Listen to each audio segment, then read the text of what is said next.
Hola, ¿cómo están amigos? Soy el licenciado Ramiro Jacinto Choquetilla.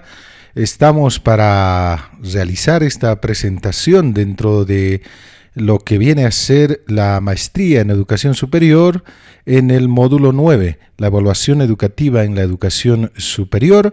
Hoy realizamos esta presentación titulada La evaluación educativa en contextos referentes.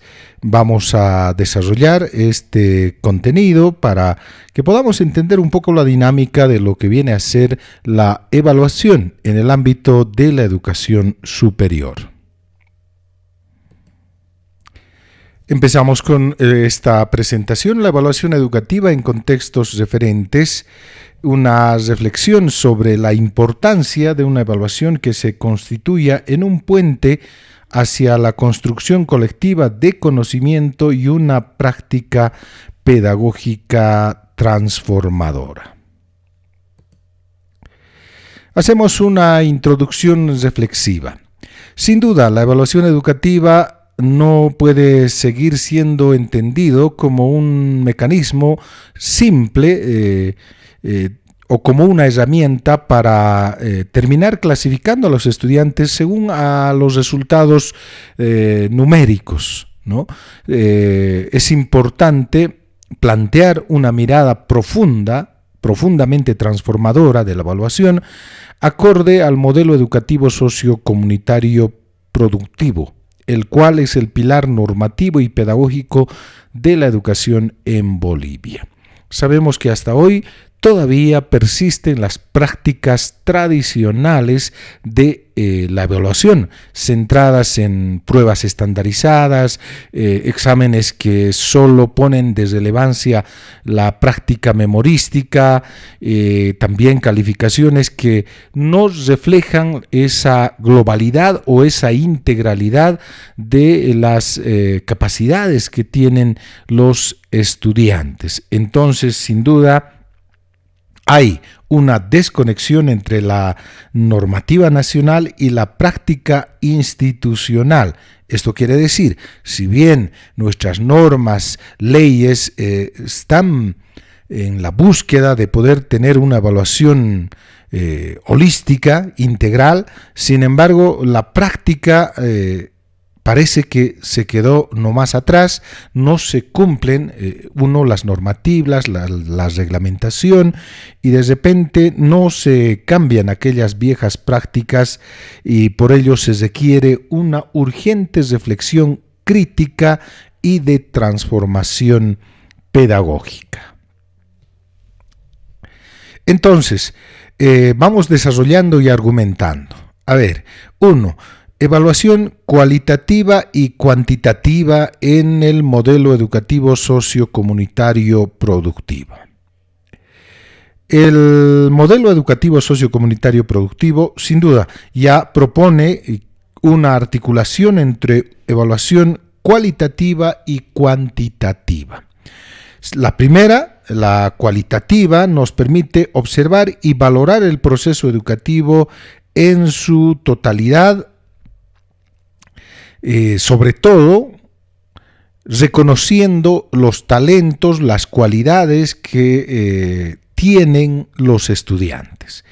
Y la segunda, se expresa el grado de avance, esta vez ya con datos numéricos, ¿no?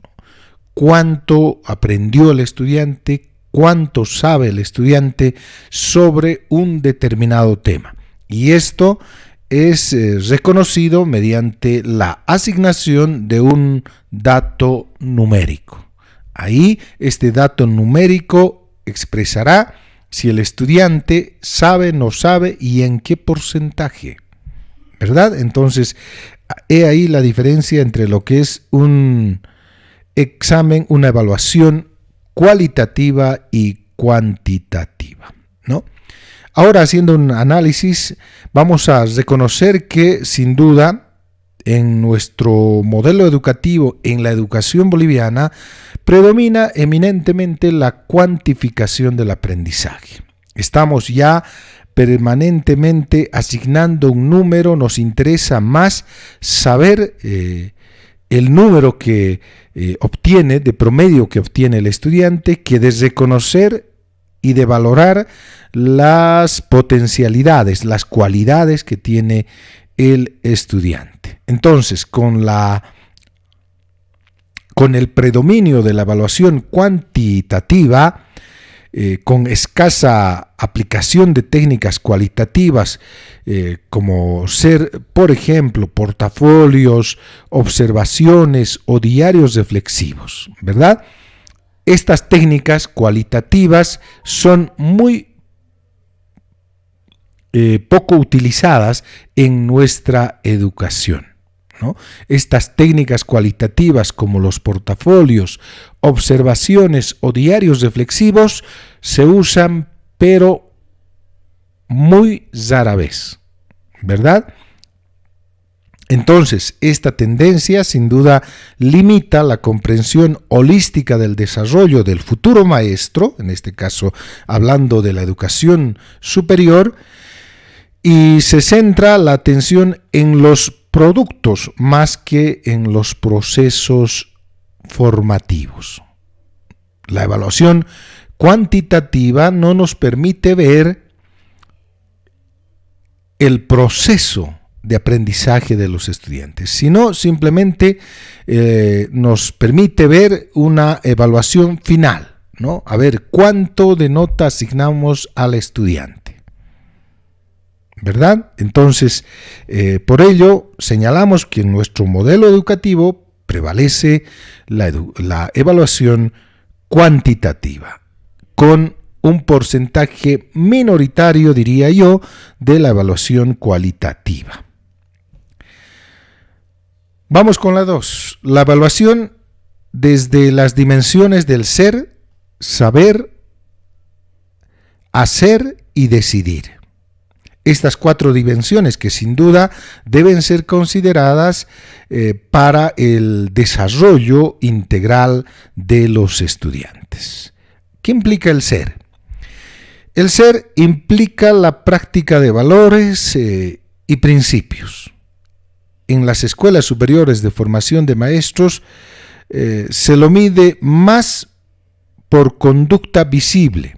En este caso, tomamos en cuenta más lo que es la puntualidad, la asistencia, si viene bien vestido, con pulcritud y algunos otros datos que de repente pueden verse a través de la observación. Pero de ninguna manera se promueven espacios colectivos para la reflexión ética o comunitaria. Y esta debería de ser una actividad constante en nuestras escuelas superiores de formación de maestros, ¿verdad? El saber. El saber se refiere a la apropiación crítica del conocimiento. Aunque los programas incluyen temas actuales, muchas evaluaciones siguen centradas en la reproducción mecánica de contenidos, desatendiendo de esta manera el análisis o el pensamiento crítico.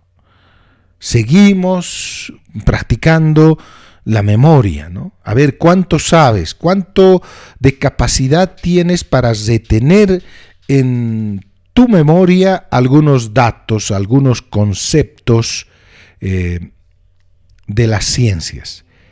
Y muy pocas veces se promueven actividades de reflexión, de pensamiento crítico, de debate, de aplicación de posturas, de pensamientos que de repente tiene el estudiante. Y seguro que sí, porque consideramos que el estudiante conoce, sabe, desde su visión, desde su vivencia, tiene algo de conocimiento. Entonces puede aportar, no es una hoja en blanco. El estudiante no es algo vacío al cual tiene que llenarse algunos contenidos, ¿verdad? El estudiante, por su vivencia misma, y más aún en el sistema de educación superior, tiene conocimientos.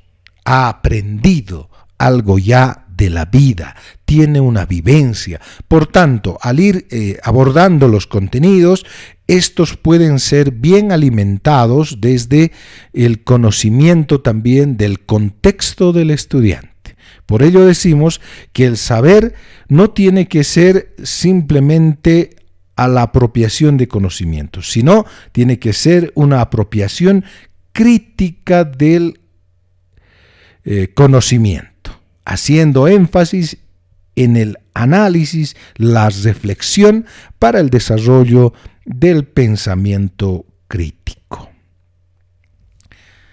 Vamos al hacer. El hacer se refiere a la capacidad de aplicar saberes. Vamos retrocediendo un poquito. Ahí estamos en el hacer. Se refiere a la capacidad de aplicar saberes en los trabajos prácticos. Vale decir, la práctica misma. Los estudiantes suelen repetir modelos sin un verdadero vínculo con el contexto sociocomunitario. He aquí la diferencia muy importante. El hacer está referido principalmente a la práctica, aquello que es generalmente fruto de debates continuos en el ámbito de la educación. ¿Qué es la teoría y qué es la práctica? Si el saber tiene relación con la teoría, porque claro, tienes que manejar teoría, el hacer está íntimamente relacionada con la práctica. Pero esta práctica no tiene que ser una práctica alejada de la realidad. Eso es lo que quiere decir el contexto, ¿no? Vale decir, esa práctica tiene que ser en la vida misma. En la vida misma. Vale decir, por ejemplo, si uno está de repente aprendiendo las ciencias naturales, el desarrollo de las plantas, si tenemos la opción de poder salir a trabajar realizar un trabajo de campo, la observación es una práctica, ¿no?, que nos permite poder hacer. Y la mejor manera de aprender es haciendo, ¿verdad? Y siempre lo decimos. Hacer nos permite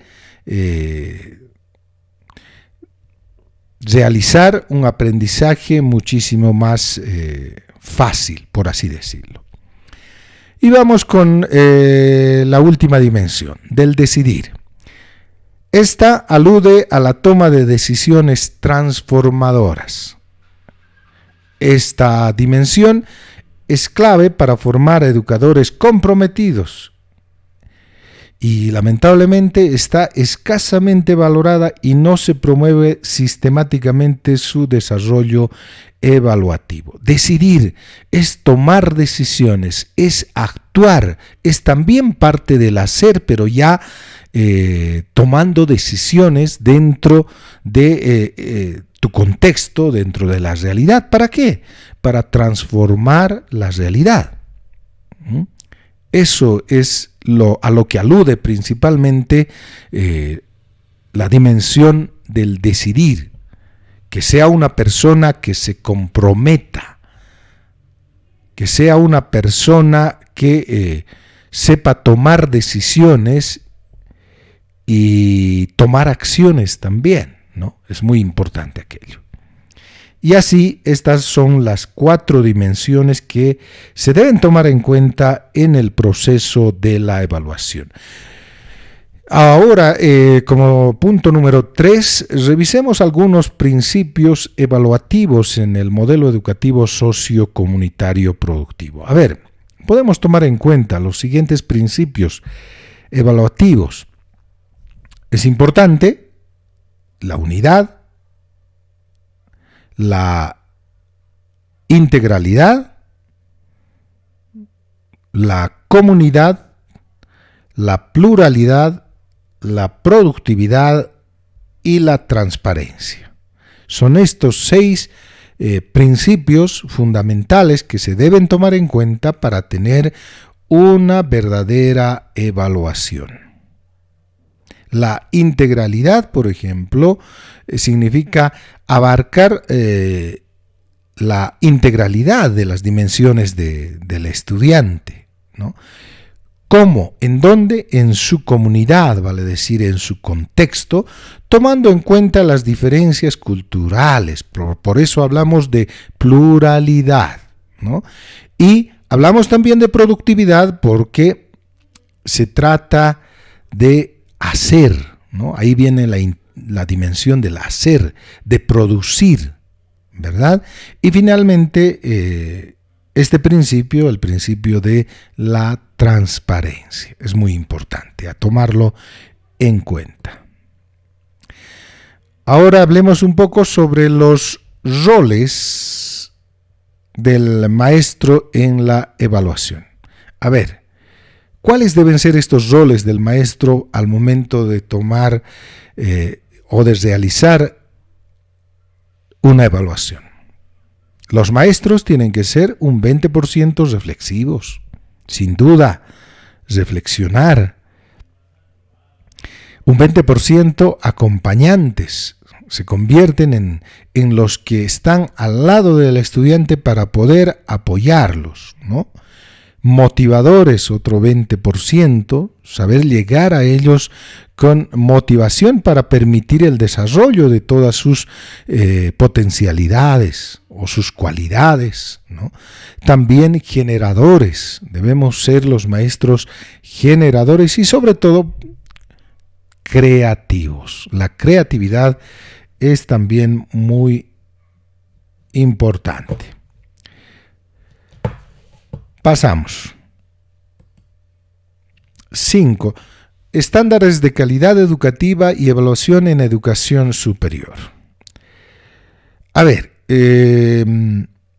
la evaluación en la formación docente debe ajustarse a criterios nacionales e internacionales, claro, porque de repente en estos últimos años hemos estado, quierase o no, escapando o tratando de esquivar y de someternos a evaluaciones internacionales, ¿no? Y no debería de ser así. ¿Por qué? Porque también el someternos a una evaluación internacional nos permite ver la calidad de nuestra educación con respecto a la realidad internacional, ¿verdad? Entonces, debemos ajustarnos sin duda a criterios nacionales e internacionales, pero estos criterios tienen que garantizar que haya inclusión, que sea pertinente, con equidad y además con calidad. Estos son los 4 aspectos que deben tomarse en cuenta para poder ajustarse a un criterio de evaluación, tanto nacional como internacional.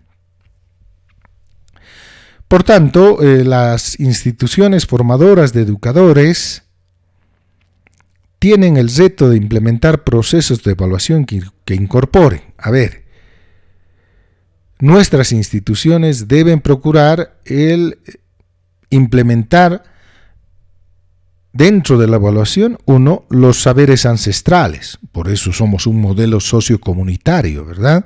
Los saberes ancestrales, las lenguas originarias, son muy importantes, y también las demandas de la realidad nacional, ¿no? Todo esto superando la mera réplica de estándares ajenos a nuestra identidad sociocultural. Es muy importante aquello, sin duda, ¿no? Si hacemos una evaluación a nivel nacional, entonces tomemos en cuenta también estos aspectos importantes. No podemos replicar la evaluación de otros países, de otros estados, ¿no? Siendo que nosotros tenemos nuestra propia realidad, por lo tanto tenemos que tratar siempre también de reflejar y de recoger toda la información, el conocimiento, tomando en cuenta estos 3 aspectos. 6. Los instrumentos y los sistemas de medición. A ver, sistemas como el CIMECAL y el OPSE, el Observatorio Plurinacional de la Calidad Educativa, sin duda han sido diseñados para medir la calidad educativa, ¿no? Se han estado trabajando en ese proceso de poder ver cuánto estamos avanzando, sobre todo con el OBSE, en el tema de la calidad de la educación. Pero debemos decir que en la práctica institucional, por ejemplo, de las escuelas superiores de formación de maestros, lamentablemente aún no se integran plenamente estos sistemas en los procesos evaluativos. Por lo menos hasta ahora no hemos visto que haya un sistema bien trabajado, organizado científicamente para poder ser aplicado a la educación superior. Lamentablemente hasta hoy no hemos visto, solo en el ámbito de educación regular se ha observado la aplicación de evaluaciones en lenguaje, en matemática. A más de ello no hemos visto, ¿no? Entonces, esto sin duda impide un análisis integral de los logros de aprendizaje y de las condiciones que lo producen o dificultan. Entonces, esto es muy importante para tomar en cuenta.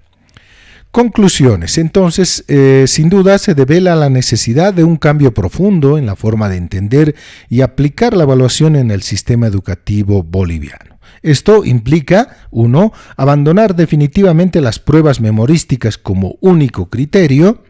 Hay que cambiar eso. Incorporar evaluaciones participativas, comunitarias y contextualizadas. Esto es muy importante, como punto número 2.